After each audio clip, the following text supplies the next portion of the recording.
अस्सलाम वालेकुम व्यूअर्स, अशरफ ज़ैल YouTube channel में खुश आमदीद।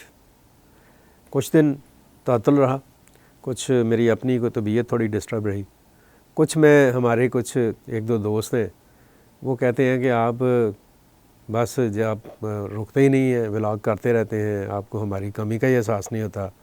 हमारी कमी का आपको एहसास हो तो आप कभी व्लॉग में से वक्त निकाल कर हमारे बारे में भी सोचें।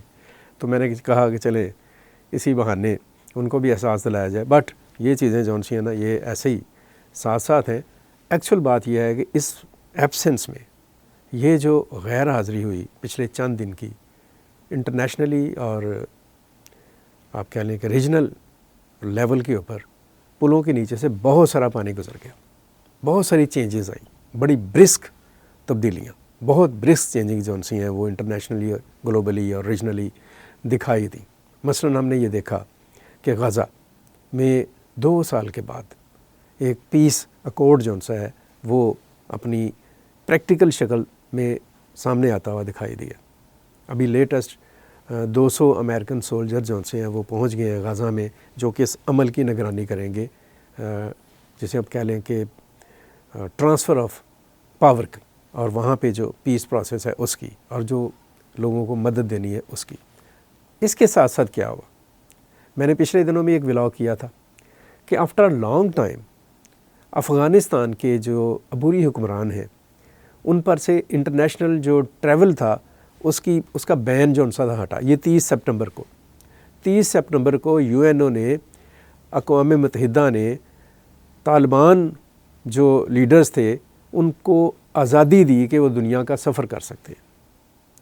और जब ये जैसे कह लें कि अपॉर्चुनिटी मिली तो अफ़गानिस्तान की अबूरी हुकूमत ने, इंटरिम गवर्नमेंट ने, अपने जो पहले गैर मुल्की सफ़र के लिए जिस मुल्क का इंतखाब किया वो इंडिया था। और इन दिनों इंडियन फॉरेन मिनिस्टर मुल्ला मुत्तकी इंडिया में है और इंडिया में बैठकर पाकिस्तान के बारे में अजीब व गरीब गुफ्तगू कर रहे हैं। मसलन उन्होंने बड़ी एक मज़ाक़ा ख़ेज़ बात की, आई थिंक सो कि it is a joke of the day. वो कहते हैं कि अगर अफ़गानिस्तान की सरज़मीन पाकिस्तान में दहशत गर्दी के लिए इस्तेमाल हो रही है तो पाकिस्तान उसका सबूत फराहम करे। कैसी बात है। उल्टा उन्होंने ये कहा है कि जो दाश है वो पाकिस्तान से हैंडल हो रही है। ये भी कैसी बात है। और कहाँ बैठकर बात कर रहे हैं, इंडिया में। खैर, दूसरी बात जो हुई वो ये हुई कि पाकिस्तान ने बहुत क्लैरिटी के साथ, बहुत ही आप कह लें कि एक दो टोक लफ्ज़ों में, एक बहुत ही स्ट्रॉन्ग वे में जो दहशतगर्द हैं और उनके जो पुश्तपनाह हैं या सहूलतकार हैं उनको खुला पैगाम दिया। और ये पैगाम दिया है DGISPR ने पेशावर से। उन्होंने इस पैगाम देने के लिए पेशावर का इंतखाब किया। और मैं ये समझता हूँ कि DGISPR लेफ्टिनेंट जनरल अहमद शरीफ चौधरी जब से अपनी इस ज़िम्मेदारी पर हैं, ये फ़र्स्ट टाइम है, एवर फर्स्ट टाइम कि उनका जो लबो लहजा था और उनकी जो बॉडी लैंग्वेज थी वो बड़ी डिसाइसिव थी। और ये डिसाइसिव बॉडी लैंग्वेज जो उनसे, इसके इम्पैक्ट्स जो उनसे वो नज़र आना शुरू हो गए।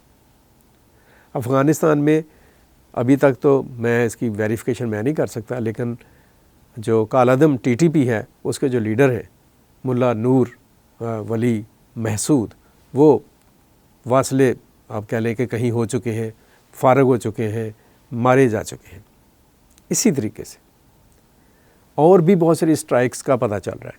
और अभी कल रात तो ये हुआ है कि अफ़गान अफवाज ने या सिक्योरिटी फोर्सेस ने पाकिस्तान की सिक्योरिटी फोर्सेस के ऊपर फायरिंग की है और उसके ज़रिए से उन्होंने जो दहशतगर्द हैं उनके जत्थे को पाकिस्तान में घुसाने की कोशिश की, जिसे नाकाम बना दिया गया।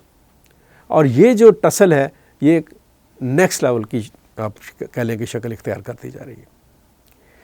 अफ़गान वज़ीर ख़ारजा का इंडिया में जाके बैठना, एन उस वक़्त जब 7 और 10 मई के दरमियान के दिन थे, इंडिया के वज़ीर ख़ारजा S जयशंकर का अफ़गानिस्तान के अबूरी वज़ीर ख़ारजा से रब्ता करना, और बहुत सारे ऐसे एलिमेंट्स हैं। और फिर आए रोज़ पाकिस्तान में जो दहशतगर्दी करने वाले अनासर हैं या दहशतगर्द जो उनसे हैं या जो मारे जाने वाले दहशतगर्द हैं उनकी आइडेंटिटी का अफ़गानिस्तान से प्रूव होना, मुझे नहीं समझ आता कि इसके बाद भी अफ़गानिस्तान को या अफ़गान अबूरी हुकूमत को किसी सबूत की ज़रूरत है।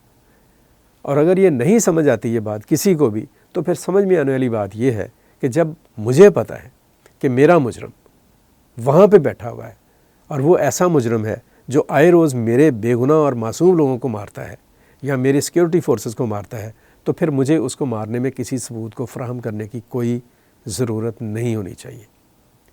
ये एक्ट जो सा है इसका आगाज़ हो चुका है।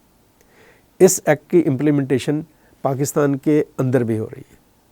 पाकिस्तान में जो ये पॉलिटिकल कल्चर जो बनाया गया ना, सो कॉल्ड पॉलिटिकल कल्चर, जिसमें एक अजीबोगरीब रेड लाइन खींची जाती है कि ये जो पर्सनैलिटी है या ये जो शख्स है या ये जो पार्टी है ये शायद रियासत से भी ऊपर है, इसको भी डिस्करेज करने का वक्त आ गया, इस पर भी कंप्रोमाइज़ ना करने का वक्त आ गया है। बहरहाल इंटरनेशनली मिडल ईस्ट हो या साउथ एशिया हो या फिर अफ़गानिस्तान की अगर हम बात करें या सीधी गाज़ा की बात करें, इससे भी आगे अब अगर हम बांग्लादेश की बात करें, कश्मीर की बात करें, तो बहुत सारी तब्दीलियाँ जो सी हैं वो रूनुमा हो रही हैं और ये तब्दीलियाँ आने वाले दिनों में और भी ज़्यादा शिद्दत के साथ और ज़्यादा वजाहत के साथ सामने आएंगी। हम इन पर बात करते रहेंगे।